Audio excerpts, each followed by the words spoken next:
retrouve pour mon premier point enluminé. C'est un format de vidéo dont je vous avais parlé dans mes bonnes résolutions de 2019. J'ai vraiment envie de faire ces vidéos où je vais vous parler d'à peu près tout, sauf de livres. Je ne sais pas encore quelle fréquence vont avoir ces rendez-vous, mais toujours est-il que j'ai vraiment envie de vous parler de jeux vidéo, films, séries, musique, peut-être boutique de bijoux, thé, cosmétiques, bougies, vraiment plein de trucs qui m'auraient plu pendant la période entre deux vidéos, mais aussi des choses qui me plaisent depuis longtemps et dont j'ai envie de parler parce que ce sont des choses qui m'ont marqué. Bref, j'espère que c'est un format qui vous plaira. Pour commencer, aujourd'hui je vais parler de 2 jeux vidéo et d'un film. Le tout premier jeu dont j'ai envie de parler, c'est un jeu qui m'a profondément marqué, qui a vraiment changé quelque chose dans ma manière de percevoir le jeu vidéo et de jouer en fait, tout simplement. Il s'agit de Thomas Was Alone, c'est un jeu indépendant créé et développé par Mike Bithell. La musique magnifique a été composée par David Housden et c'est un jeu qui est sorti initialement en 2010. Aujourd'hui vous pouvez le trouver sur à peu près toutes les plateformes possibles et imaginables. Personnellement j'y ai joué sur PS3 il me semble. Et comme je vous disais, c'est vraiment un jeu qui a tout changé pour moi. Qui a vraiment révolutionné quelque chose. Le pitch de base est assez simple. En fait, au départ, vous arrivez, vous vous retrouvez avec Thomas. C'est un petit rectangle rouge dans un monde assez simple, un décor assez simpliste. Et vous devez en fait amener votre Thomas d'un point A à un point B dans le niveau en évitant tous les obstacles.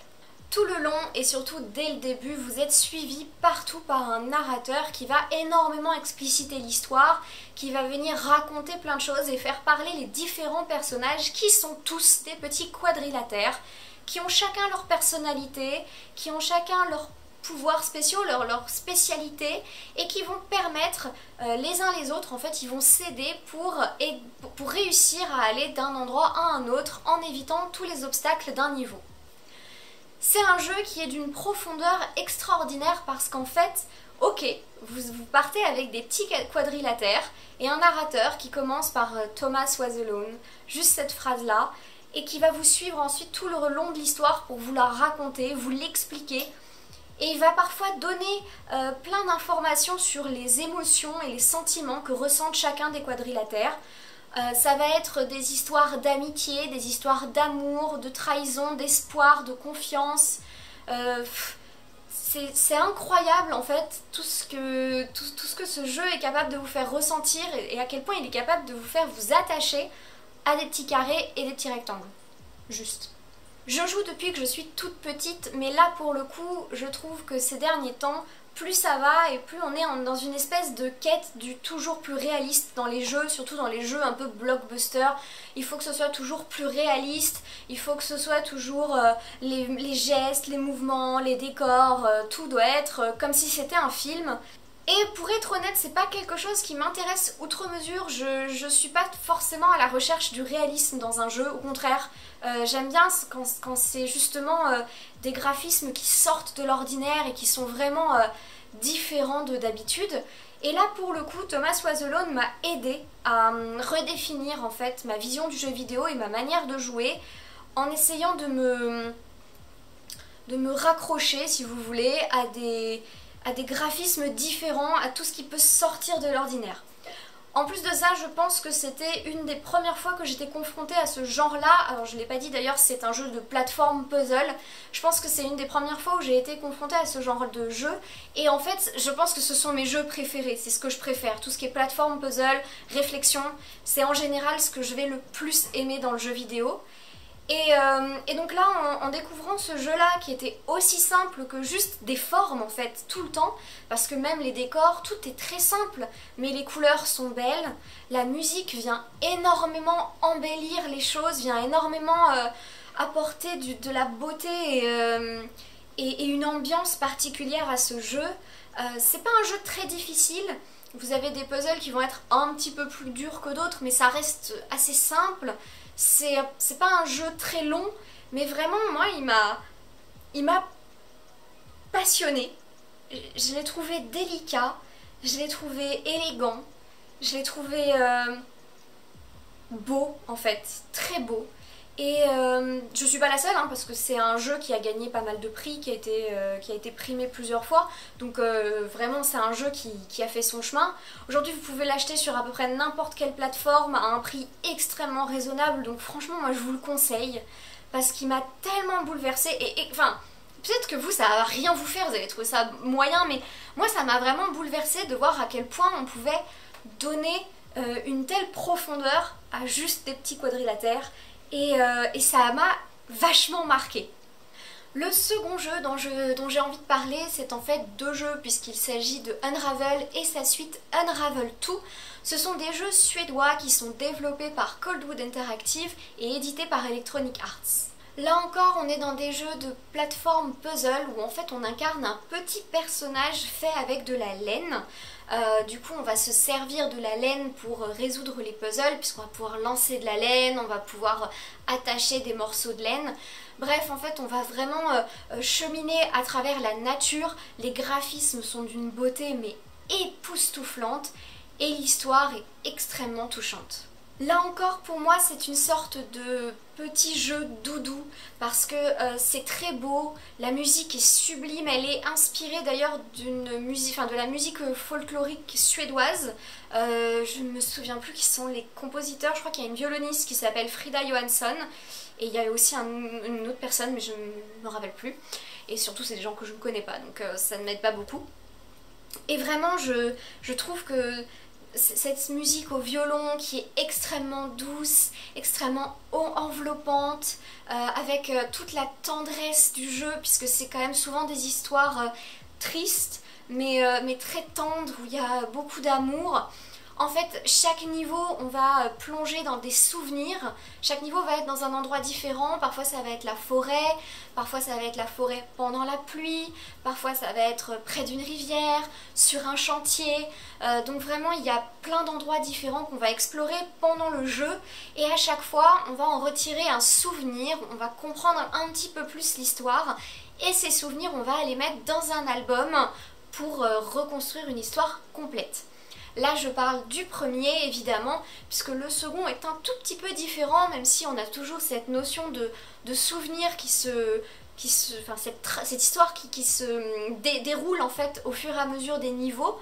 Là on va avoir deux personnages, et là on va plutôt partir sur une question d'entraide, encore plus mignon, encore plus doux. On a un petit personnage rouge, donc celui du premier, et un petit personnage bleu qui vient apporter son aide au premier personnage, et ils sont tous les deux accrochés l'un à l'autre par la laine et ils vont pouvoir faire encore plus de trucs dans les puzzles.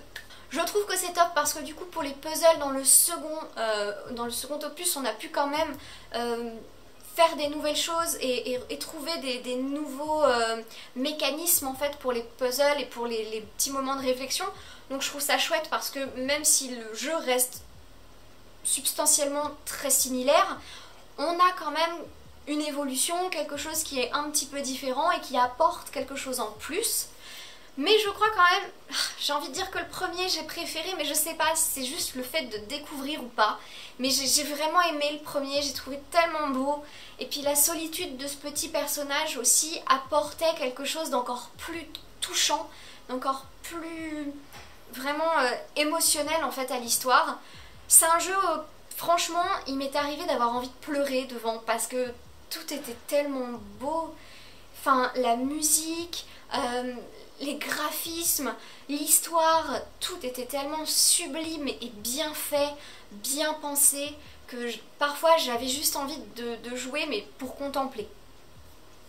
C'est un jeu d'ailleurs assez contemplatif parce que même s'il y a, comme dans Thomas Was Alone, certains puzzles qui sont un peu plus durs que d'autres, ça reste un jeu assez simple et assez facile à jouer. Peut-être que j'ai préféré le premier aussi parce que j'ai trouvé que le deuxième avait énormément de combinaisons de touches différentes pour justement utiliser les deux personnages simultanément ou justement indépendamment l'un de l'autre. Et parfois, quand j'avais pas joué pendant très longtemps, je trouvais la prise en main, la reprise en main en tout cas, un petit peu difficile. Bon, ça passe après quelques minutes de jeu, mais c'est vrai que j'ai trouvé que parfois c'était pas ce qu'il y avait de plus maniable et de plus facile pour quand on n'a pas joué pendant longtemps, de retrouver en fait les différentes combinaisons et les différentes combinaisons que vous pouvez faire pour avancer dans le puzzle.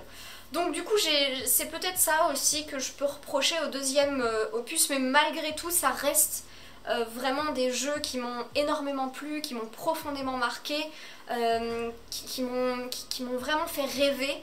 Donc pareil, si vous avez l'occasion, je vous conseille vraiment d'y jouer. Les deux sont très différents, vous pouvez commencer soit par l'un soit par l'autre parce que l'histoire ne se suit pas. Mais le premier, je pense que je l'ai vraiment aimé justement parce que c'était beau, touchant, facile à utiliser, enfin facile la jouabilité était très bonne, tout était, le plaisir de jouer était là et vraiment ça a été un gros coup de cœur aussi. Pour terminer cette vidéo, j'avais envie de vous parler d'un film que j'ai vu assez récemment et qui pourtant est sorti l'année dernière. Il s'agit d'un film de Laurent Tirard qui s'appelle Le Retour du héros, avec entre autres Jean Dujardin et Mélanie Laurent. C'est un film dans lequel en fait on retrouve le personnage du capitaine Neuville, incarné par Jean Dujardin, qui vient dans une famille aristocratique, demander la main de la plus jeune des deux filles, Pauline. Ça se passe en fait au 19e siècle pendant les guerres napoléoniennes et en fait juste après la demande en fiançailles, on vient le chercher justement pour partir à la guerre avec Napoléon. Il promet à Pauline qu'il va lui écrire tous les jours et il s'en va. Et figurez-vous, je vous le donne en mille, il n'écrit pas une seule fois. C'est là que la sœur de Pauline, Elisabeth, qui est incarnée par Mélanie Laurent, entre en scène. Voyant sa sœur hyper malheureuse, hyper triste, elle décide de lui écrire elle-même les lettres du capitaine pour qu'elle se sente mieux et elle en fait un véritable héros. Comme ça, sa sœur se sent enfin aimée et en plus de ça, bon voilà, elle commence à s'intéresser un peu plus aux autres hommes qui sont autour d'elle, etc. Bref, elle fait ça pour redonner vie à sa sœur. Sauf que un jour, elle ne s'attendait pas du tout à ça, mais elle croise le capitaine Neuville dans le village où ils habitent.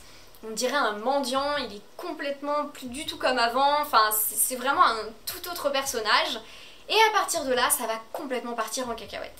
C'est un film que j'ai beaucoup aimé, que j'ai trouvé vraiment très drôle. J'ai vu qu'il était extrêmement mal noté et je trouve que c'est un petit peu vache parce que j'ai trouvé que c'était un film qui s'assumait bien, qui était amusant et un peu caricatural, mais c'est voulu. Souvent en fait dans ce film on voit des éléments de l'histoire qui ressemblent énormément à des films de Jane Austen, enfin des films pardon adaptés de romans de Jane Austen, mais en plus caricaturaux, avec des traits bien plus caricaturaux, donc c'est vraiment très drôle. Souvent dans les livres de Jane Austen il y a un personnage souvent un militaire qui se comporte très mal avec les femmes au final et là en fait on retrouve vraiment ça mais poussé à l'excès. Pareil, Elisabeth, jouée par Mélanie Laurent, c'est vraiment la sœur hyper droite et vraiment très très carrée et sérieuse, comme pourrait l'être une Elisabeth Bennet, comme pourrait l'être dans Raison et Sentiment, je me souviens plus de son nom, peu importe. Enfin voilà, vraiment ces personnages hyper carrés, hyper sérieux, mais poussés à l'excès. Et surtout, même si c'est très drôle de A à Z, parce qu'il va y avoir des tas de situations quiproquos, des tas de situations un peu rocambolesques, on est un peu dans un vaudeville en fait, et c'est vraiment vraiment très drôle. Enfin moi je trouvais ça très plaisant, je trouvais ça très divertissant, c'était tout à fait ce que j'attendais de ce film, donc j'ai pas été déçue. Dans ce film, du coup, on retrouve Jean Dujardin qui va avoir un petit côté un peu à la OSS 117 finalement, où il est un peu bellâtre, tellement caricatural qu'il devient un peu ridicule, mais en même temps lui il s'en rend pas compte donc tout va très bien. Mélanie Laurent aussi, elle est très amusante parce qu'elle se moque de lui et en même temps, ben... c'est un peu de sa faute tout ce qui arrive. Il y a quand même des passages qui sont beaucoup plus touchants, beaucoup plus émouvants, qui vont permettre de comprendre mieux aussi les différents personnages et pourquoi est-ce qu'ils agissent comme ils le font. Vraiment, moi j'ai trouvé ça chouette, donc je trouve un peu dommage certaines notes que j'ai vues. Après j'ai vu que ceux qui avaient très mal noté ce film sont en général des critiques avec qui je ne suis pas du tout d'accord, donc ça ne m'étonne pas outre mesure. Mais vraiment moi je l'ai trouvé très sympa et vraiment agréable à regarder, très divertissant. C'est un bon petit film à regarder le dimanche soir quand on est tranquille chez soi, si on veut rigoler, quelque chose d'un peu léger. Vraiment moi je trouvais ça top et si vous avez l'occasion de le voir, n'hésitez pas parce que pour moi c'est un très bon petit film. Voilà, ce premier point enluminé est à présent terminé. J'espère vraiment que ça vous aura plu, que ce format vous plaît, que ça vous intéresse, que je parle d'autre chose que de livres une fois de temps en temps. N'hésitez surtout pas à me dire en commentaire si vous connaissez les jeux dont j'ai parlé, pardon, ou le film dont j'ai parlé.